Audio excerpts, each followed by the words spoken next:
गणेश, राहु के सिर छेदन तथा समुद्र मंथन के समय के देवताओं के छल को जानकर जलंधर द्वारा क्रुद्ध होकर स्वर्ग पर आक्रमण, इंद्र आदि देवों की पराजय और अमरावती पर जलंधर का आधिपत्य, भयभीत देवताओं का समेरु की गुफा में छिपना।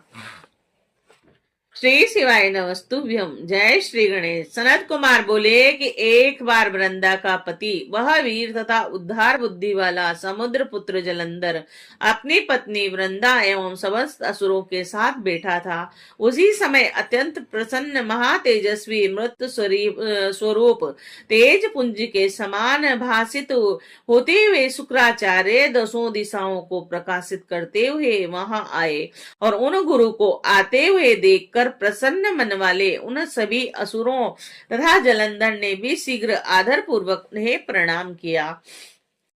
तब तेजोनिधि भार्गव उन्हें आशीर्वाद देकर रम्य आसन पर बैठ गए और वह असुरगण भी पूर्वतः बैठ गए और उसके बाद स्थित तथा उत्तम शासन वाला वह वीर सिंधु पुत्र जलंधर प्रेम से अपनी सभा को देखकर प्रसन्न हुआ और वहां बैठे हुए सिर कटे राहु को देखकर उस दैत्यराज समुद्र पुत्र ने शीघ्रता पूर्वक शुक्राचार्य से यह पूछा। जलंधर बोला कि हे प्रभु, हे गुरु, राहु के सिर को किसने काटा है? और हे गुरु, उस संपूर्ण वृत्तांत को मुझे ठीक ठीक बताइए। सनत कुमार बोले कि समुद्र पुत्र जलंधर यह वचन सुनकर भृगु पुत्र शुक्राचार्य शिव जी के चरण कमलों का स्मरण करके यथार्थ रूप से कहने लगे। शुक्र बोले, हे जलंधर, हे महावीर, हे असुरों के सहायक, तुम सुनो, मैं सारा वृत्तांत तुमसे यथार्थ रूप से कह रहा हूँ। पूर्व समय में विरोचन का पुत्र तथा हिरण्यकश्यपु का पुत्र वीर बलवान और धर्मात्मा बलि नामक दैत्य हुआ था और उससे पराजित हुए इंद्र सहित सभी देवता जो स्वार्थ साधन में अत्यंत निपुण थे, विष्णु की शरण में गए और उन्होंने अपना संपूर्ण वृत्तांत उनसे कहा। और हे तात, तब छल कर्म में निपुण उन देवताओं ने उन विष्णु की आज्ञा से अपने कार्य की सिद्धि हेतु असुरों के साथ संधि कर ली। इसके बाद विष्णु के सहायक उन सभी देवताओं ने अमृत के लिए असुरों के साथ आदर पूर्वक समुद्र मंथन किया और तत्पश्चात दैत्य शत्रु देवताओं ने समुद्र मंथन से उत्पन्न हुए रतन और स्वयं हरण कर लिए और यतन पूर्वक छल से अमृत ग्रहण कर लिया तथा उनका पान भी कर लिया। तदंतर अमृत पान से बलशाली हुए इंद्र सहित उन देवताओं ने विष्णु की सहायता से असुरों को पराजित कर दिया और इंद्र के सर्वदा पक्षपाती उन विष्णु ने देवताओं की सभा में अमृत पीते हुए राहु का सिर छेदन कर दिया। सनत कुमार बोले कि इस प्रकार शुक्राचार्य ने अमृत के लिए देवताओं द्वारा कराए गए समुद्र मंथन, राहु के सिर छेदन और रत्नों के अपहरण, दैत्यों के पराभव और देवों द्वारा किए गए अमृतपान और इन सब का विस्तार पूर्वक वर्णन किया। तब अपने पिता समुद्र का मंथन कर क्रोध के कारण रक्त नेत्रों वाला वह महावीर तथा महाप्रतापी समुद्र पुत्र जलंधर कुपित हो उठा और उसके बाद उसने शीघ्र ही गस्मर नामक अपने उत्तम दूत को बुलाकर उससे सारा वृत्तांत कहा, जिसे आत्मज्ञान गुरु शुक्राचार्य ने बताया था और तत्पश्चात बहुत प्रकार से सम्मानित करके तथा अभय देकर उसने अपने उस कुशल दूत को अपने प्रेम पूर्वक इंद्र के समीप भेजा और उस समुद्र पुत्र जलंधर का यह बुद्धिमान दूत घस्मर बड़ी शीघ्रता से सभी देवताओं से युक्त स्वर्ग लोक को गया। वहां जाकर वह दूत शीघ्र ही सुधर्मा सभा में पहुंचकर बड़े अहंकार के साथ देवराज इंद्र से यह वचन कहने लगा। घस्मर बोला कि समुद्र पुत्र जलंधर सभी दैत्यों का अधिपति है और महाप्रतापी एवं महावीर है तथा शुक्राचार्य उसके सहायक है, और मैं उसी वीर का गस्मर नामक दूत हूँ, और वस्तुतः गस्मर भक्षक नहीं हूँ, और उसी वीर के द्वारा भेजे जाने पर मैं आपके पास आया हूँ। सर्वत्र अप्रतिहत आज्ञा वाले महान बुद्धिमान तथा संपूर्ण देवताओं को जीतने वाले उस जलंधर ने जो कहा है उसे आप सुनिए।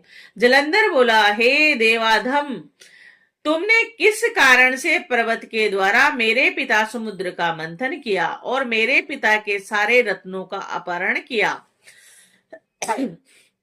तुमने यह उचित नहीं किया। उन रत्नों को अभी शीघ्र लौटा दो और विचार करके देवताओं सहित मेरी शरण में आ जाओ, अन्यथा हे सुराधम, तुम्हारे समक्ष बहुत बड़ा भय उपस्थित होगा और तुम्हारा राज्य नष्ट भ्रष्ट हो जाएगा। यह मैं सत्य कह रहा हूँ। सनत कुमार बोले कि दूत की यह बात सुनकर देवराज इंद्र विस्मित हो गए और वे भय तथा रोष से युक्त हो उसे वृतांत पूर्वक उस वृतांत को याद करते हुए कहने लगे, हे दूत, मेरे भय से भागे हुए पर्वतों को तथा अन्य मेरे दानव शत्रुओं को फल पूर्व काल में उस समुद्र ने शरण दी थी और इसीलिए मैंने उनके सारे रत्नों का अपहरण कर लिया। मेरा द्रोही सुख से नहीं रह सकता, मैं यह सत्य कह रहा हूँ। पहले भी इसी सागर के शंख नामक मूर्ख पुत्र ने मुझसे विरोध किया था और इसीलिए साधुओं ने उसे अपने साथ नहीं रखा। वह साधुओं का हिंसक और बड़ा पापी था। वह समुद्र में छिपा रहता था। अतः मेरे छोटे भाई विष्णु ने उनका संहार कर दिया। अतः हे दूत, तुम शीघ्र जाओ और उस समुद्र पुत्र से सागर मंथन का समस्त कारण ठीक ठीक कह दो। सनत कुमार बोले कि इस प्रकार इंद्र के द्वारा विसर्जित किया गया वह महाबुद्धिमान दूत शीघ्र ही वहां पहुंचा जहां वीर जलंधर था, और उस बुद्धिमान दूत ने इंद्र द्वारा कही गई सभी बातों को दैत्य राज जलंधर से कह दिया। इंद्र के वचनों को सुनकर दैत्य के ओष्ठ क्रोध में फड़कने लगे और वह शीघ्र ही सभी देवताओं को जीतने की इच्छा से उद्योग करने लगा।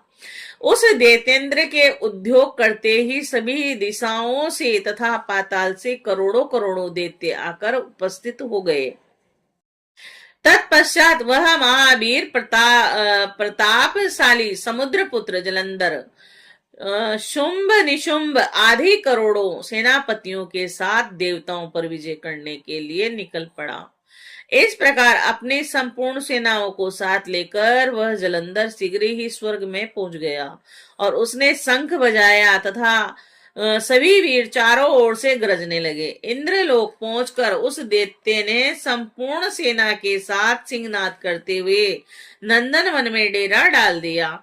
नगर को चारों ओर से घेर कर स्थित उसकी बड़ी सेना को देखकर देवता कवच धारण कर युद्ध के लिए अमरावतीपुरी से निकल पड़े, और इसके बाद देवों और दैत्यों की सेना के बीच मूसल, परिघ, बाण, गदा, परशु एवं शक्तियों से युद्ध होने लगा।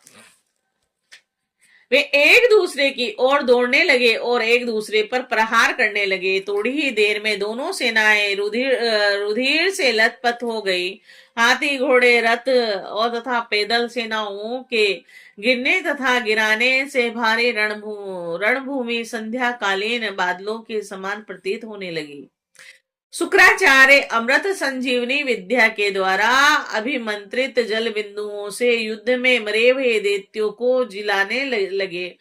अंगिरा बृहस्पति भी द्रोण पर्वत से बारंबार दिव्य औषधियों को लाकर उनके द्वारा युद्ध में देवताओं को जिलाने लगे।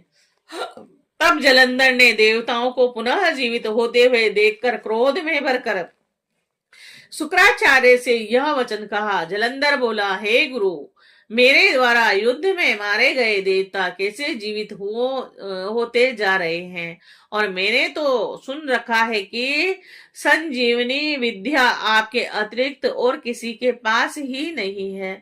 सनत कुमार बोले कि सिंधु पुत्र की यह बात सुनकर गुरु शुक्राचार्य ने प्रसन्नचित्त होकर जलंधर से कहा। शुक्र बोले, हे तात, यह अंगिरा बृहस्पति द्रोण पर्वत से औषधियों को लाकर देवताओं को जीवित कर रहे हैं।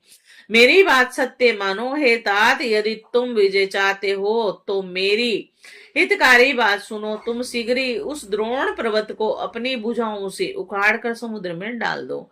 सनत कुमार बोले कि गुरु शुक्राचार्य के द्वारा इस प्रकार कहा गया, वह दैत्येंद्र शीघ्र ही वहां पहुंचा जहां वह पर्वत राज द्रोण था, और उसने वेग पूर्वक अपनी भुजाओं से उस द्रोण पर्वत को शीघ्र ही समुद्र में डाल दिया। और शिव जी के तेज के संबंध में यह कोई आश्चर्य की बात नहीं है। इसके बाद वह महावीर जलंधर विशाल सेना लेकर युद्ध स्थल में लौट आया और अनेक प्रकार के शस्त्रों से देवगणों का संहार करने लगा। तब देवताओं को मरा हुआ देखकर देव पूजित देव गुरु द्रोण पर्वत पर गए, परंतु उन्होंने उस पर्वतराज को वहां नहीं देखा, और दैत्य के द्वारा पर्वत को अपहत जानकर देव गुरु भय से विहल हो उठे और आकर के व्याकुल चित्त होकर देवताओं से कहने लगे। गुरु बोले, हे देवताओं, तुम लोग भाग जाओ, महापर्वत द्रोण अब नहीं है और निश्चय ही समुद्र पुत्र जलंधर ने उसे ध्वस्त कर दिया है। सभी देवताओं का मर्दन करने वाला यह महादैत्य जलंधर जीता नहीं जा सकता, क्योंकि यह रुद्र के अंश से उत्पन्न है। हे देवताओं, यह जिस प्रकार उत्पन्न हुआ है तथा जैसा इसका प्रभाव है उसे मैं जानता हूँ। शिव जी का अपमान करने वाले इंद्र की संपूर्ण चेष्टाओं को आप लोग स्मरण कीजिए। सनत कुमार बोले कि देवताओं के आचार्य बृहस्पति के द्वारा कहे गए उस वचन को सुनकर वैसे व्याकुल हुए उन देवगणों ने विजय की आशा त्याग दी और उस दैत्य राज्य के द्वारा चारों ओर से मारे जाते हुए इंद्र सहित सभी देवता धैर्य त्याग कर दसों दिशाओं में भाग गए। तब देवगणों को पलायित देखकर सागर पुत्र दैत्य जलंधर ने शंख भेरी और जय ध्वनि के साथ अमरावती पुरी में प्रवेश किया, और उस दैत्य के नगरी में प्रविष्ट होने पर इंद्र आदि देवता उस दैत्य से पीड़ित होकर सुमेरु पर्वत की गुफा में छिप गए।